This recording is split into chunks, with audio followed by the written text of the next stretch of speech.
will be sharing with you some guide on how are you going to prepare, create, and deliver a webinar presentation. Alam naman natin na sa sitwasyon natin ngayon na may COVID pandemic, kailangan na nating sundin ng social distancing. At definitely, may mga pagbabago po yan sa proseso ng ating programa. In terms of conducting learning and development interventions, gaya ng mga trainings and seminars, mahirap na po sa atin ang i-gather ang ating participants para sa isang training or seminar. Kaya naman, we are exploring other means of learning interventions such as webinar. For this year, 2020, we are moving towards webinars as a mode of capacitating our staff, our partner beneficiaries, and partners. For this webinar session, dalawang bagay ang gusto ko pong i-share sa inyo.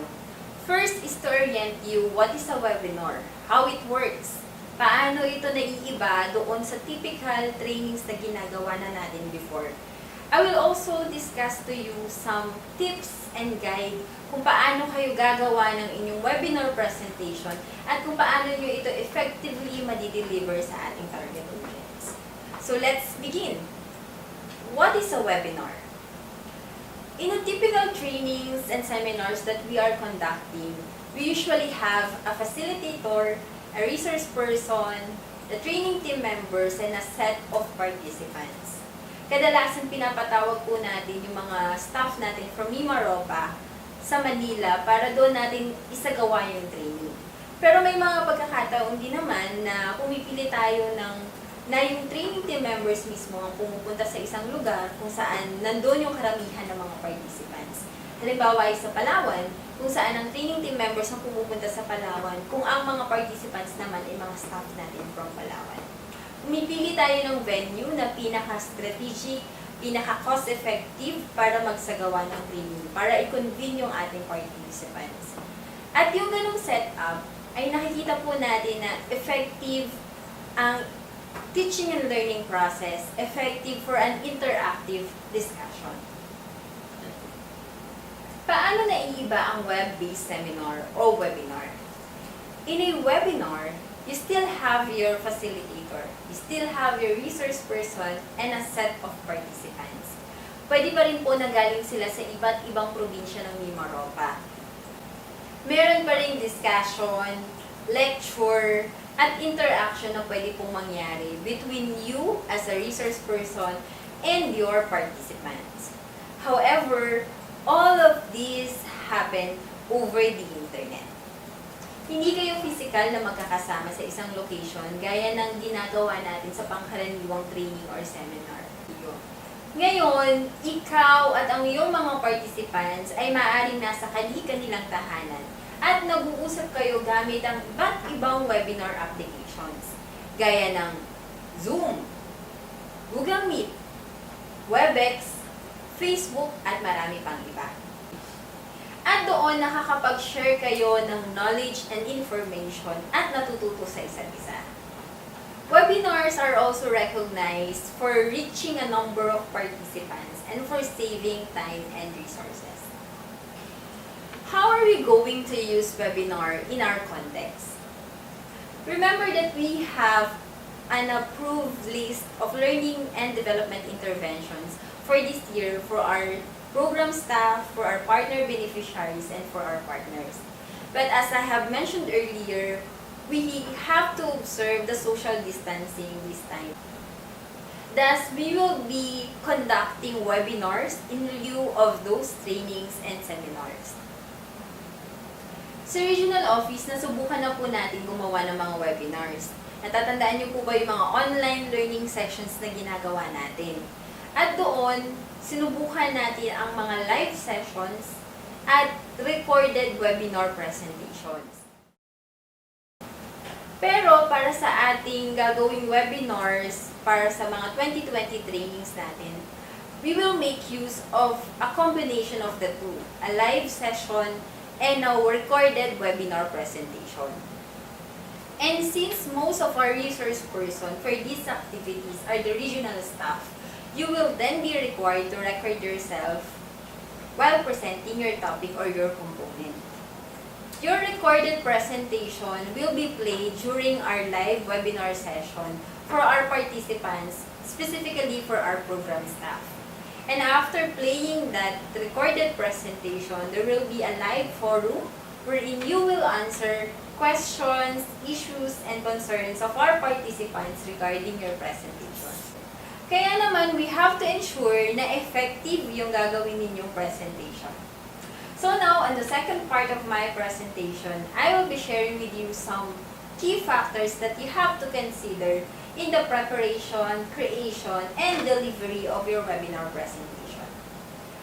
First, kailangan natin pong ihanda ang mga material or equipment na kailangan natin para sa inyong presentation at recording. Dapat meron tayong camera para ma-record ang ating sarili. Kailangan din natin ng mikropono. Makakatulong po ito na para mas maging malakas, malinaw yung ating pagsasalita, yung audio natin sa ating video presentation. Kung sakaling wala po kayong camera, maaari tayong gumamit ng phone camera. At kailangan din po natin ng laptop. Dito nakasave yung ating PowerPoint presentation na i-convert natin into MP4 format. Dahil ito po yung format para ma-edit natin yung ating webinar presentation. Second, you have to pick the perfect location for your shoot. Sinasabi po ng mga media professionals at ng mga editors natin na maganda na green background po tayo kapag gumagawa tayo ng webinar or mga video presentation. Bakit po kailangan na green? Kasi po, mas madaling i-edit sa kanila or i-remove yung background natin gamit yung green na background. At palitan po ito ng mas professional na background. But considering po that most of us are working at home because of the quarantine period, and we can only choose among the background or areas in our house, in the event that we do not have green background, pwede naman po na any plain color na background. Doon, mas maayos po yung ating video. Also, consider the lighting when we're choosing our location. So, maganda din po na maayos po yung liwanag, tama lang yung timpla ng liwanag doon sa ating video presentation. Kasi sa tamang liwanag, mas maganda, more likely po na mas maganda, mas maayos na video quality yung mapoproduce po natin. And with that, mas may engage po natin yung participants natin na makinig po dun sa ating webinar presentation. You also have to find a quiet place as your recording location. Maririnig po kasi kapag may maingay dun sa ating background or kapag may unnecessary sound po sa ating video presentation at siguradong makaka-distract po yun sa ating audience. At ayaw naman natin na mangyari yun. Third factor that we have to consider in our webinar is to have an effective webinar presentation. Paano po natin gagawin yun? Mahalaga po na sa unang bahagi pa lang ng ating presentation material ay mas specify na natin ang objectives ng ating discussion. It will help you and your participants to achieve a big picture perspective of your webinar. Bakit ba natin kailangan mag-conduct ng webinar? Ano ba yung gusto nating ibahagi dun sa ating mga participants? Ano ba ang magiging impact nito para magkaroon ng maayos na implementation yung ating programa? So maganda po na sa objective pa lang, may specify na natin yon at maunawaan na ng ating participants. So again, consider specifying your objectives at the beginning of your presentation. Ngayon na malinaw na po yung objectives natin sa ating participants, kailangan naman natin pagtuunan ng pansin po yung lalamanin ng ating presentation or yung presentation content natin. So, paano po ba natin gagawin yun? Kaya naman, ang susunod na dapat natin gawin ay makagawa ng isang presentation outline. Most of us start creating a presentation by sitting down in front of our laptop, opening a PowerPoint presentation, and start creating slides. Alam po natin na hindi siya ganun ka-effective na method. Kaya, saan ba tayo dapat magsimula? Start by outlining your presentation. Dapat po malinaw sa atin bilang presenter kung paano yung magiging flow ng discussion natin, kung anong lalamanin ng bawat slide natin. Sa ganung paraan din po, madali natin mabibigay yung information sa ating participants at madali po nilang mauunawaan yung bawat messages or yung key messages po ng bawat slide natin. Mas madali po sa kanilang maunawaan kung ano man po yung topic na ating tinatalakay. Isa rin po na makakatulong sa atin sa ating presentation material ay yung pagkakaroon ng script o linya kung paano natin sasabihin or tatalakayin ng ating paksa. Ang script po natin ang magsisilbing gabay natin at makakatulong po ito para hindi tayo mawala sa ating presentation. Makakatulong po din ito para maiwasan natin yung mga dull moments, yung mga dead air habang nagpa-present po tayo.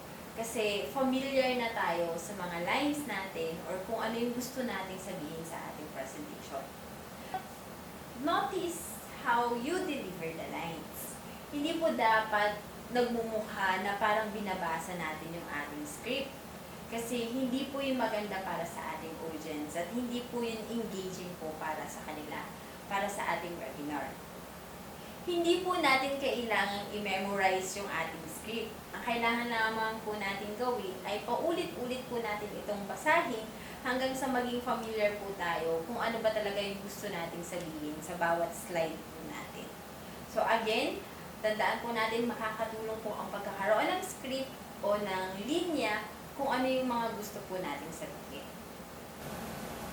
Another factor that you have to consider in the success of your webinar is the work that you put out sa lahat ng presentation. Pero higit na importante po ito sa mga webinars. Bakit?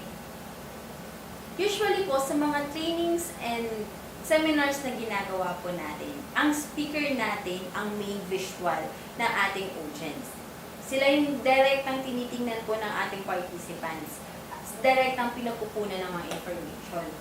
At yung kanilang slides are merely visual aids. Karagdagan lamang po para mas maunawaan ng kanilang participants yung information na dinidiscuss nila o tinatalakay nila sa kanilang participant. But when it comes to webinar, your slides are not visual aids. They are your main visuals. Ito po yung direktang tinitingnan ng participants natin. Ito yung direktang pinipresent natin sa screen at maliit na bahagi lang ng screen yung mismong nagsasalita. Or kadalasan pa nga po, wala pa sila doon sa slide layout natin, kundi yung slide itself lang. So, sila yung direktang pinagkukuhanan ng information natin. Kaya naman, you have to put extra work on how you're going to design your slide or how you're going to lay out your slide na mas magiging engaging po ito sa participants natin, na mas makikinig po sila, mas maengganyo silang makinig sa inyong webinar. You can have pictures, you can have videos, you can insert graphics, you can also have animations and transitions. But hindi po dapat masyado namang marami. Bakit? Keep in mind po that everything you show in your webinar has to be sent to your participants over the internet. So, kung marami pong animations and transitions yan, maaring magpabagal po yun bago nila makuha yung information na gusto natin iparating sa ating participants. Another factor din po na kailangan natin i-consider sa ating slide design and slide layout ay hindi po siya ganun kadaming text, hindi ganun ka-wordy.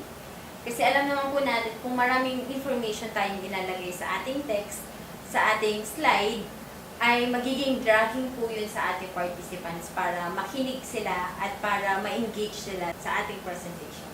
Also remember that your slide is just a guide. So, it should not be wordy. Hindi po ganun kadami yung information na nilalagay natin sa isang slide. As much as possible po, we can have 1 point per slide para hindi siya ganun ka-dragging para pakinggan or hindi sila ma-overwhelm sa dami ng information na pwede nating sabihin sa isang slide. So yun, tandaan po natin na ang slide design, ang slide layout natin ay importante para sa ating webinar presentation. The next factor that you have to consider is about practicing. Gasgas man pong sabihin, pero practice still makes it perfect. Hindi po tayo kakabahang mag-present kahit yan po ay sa live or sa isang webinar kapag alam po natin yung ating material. Ibig sabihin, naglaan po tayo ng oras para basahin, aralin yung ating materials, even yung ating script, para mas madali po sa atin na ibahagi yung information or yung knowledge na gusto nating i-impart sa ating participants. When you are in any trainings and program events, you have to be mindful of your appearance. Same thing should be done when you're doing webinar or when you're acting as resource person for webinars. Kailangan po nating maging aware sa ating appearance, on our attire, on our gestures, on our posture, on our vocal presence, and even our smile. Kasi meron po itong impact sa ating presentation. Meron tong influence kung paano mas mai-engage natin yung ating participants. Maaari yung simple hand gesture natin ay makapag-emphasize ng mga bagay-bagay at makuha yun ng ating participants. Maaari yung simple smile po natin ay mas ma-engage natin yung ating participants sa ating presentation, lalo na sa mga live webinars po, no? And maaring mas maging interesado po sila na makinig po sa atin. Also take note that our webinars will be considered as an official activity. And the materials that we will be producing will be shared to our staff in the provinces and municipalities. Kaya naman, we have to ensure that we are in our best appearance. In our recorded video presentation, in our recorded webinar session, we will be wearing our DSWD Wednesday uniform. Again, keep in mind that your appearance will help you to boost your confidence while presenting your topic. The last factor that we have to consider in your webinar is the editing part. Meron na po tayong video presentation nyo na nagsasalita or nagdi-discuss ng topic. At meron na rin tayong PowerPoint presentation nyo ng inyong topic. So, ang tanong na lang ay kung paano natin pagsasamahin ng dalawang ito para magkaroon ng isang recorded webinar presentation. So, ang mga gagamitin po natin dyan, yung iba't ibang editing applications na maaari natin makita over the internet. Like the Sony Vegas, pwede natin po itong gamitin, the Adobe Premiere Pro, at iba't iba pa po ng mga editing applications na pwede natin gamitin. Madali po kung tayo mismo marunong na tayo mag-edit ng videos natin. Pero karamihan po sa atin na regional staff ay hindi pa sapat ang kalaman sa pag-video, pag-edit ng mga videos. Webinar is definitely a new thing for us. Isa po itong bagong karanasan para sa ating lahat. Pero alam po natin yung sitwasyon natin ngayon, alam natin na we have to observe the social distancing, and alam din natin na despite the situation, we still need to capacitate our staff with the necessary skills and knowledge that they need to improve our program implementation. Kaya naman, patuloy po tayo na mag-explore ng other means of capacitating them. At ito pong webinar ay isang paraan natin. We believe that through practice, through your commitment as regional staff, to provide the necessary technical assistance to our program staff in the cities and municipalities of Mimaropa, we will eventually be able to master this kind of learning intervention. I hope you guys have learned something from me, and I'm very much excited to see your webinar presentation. Good luck to our webinar presenters, and thank you very much.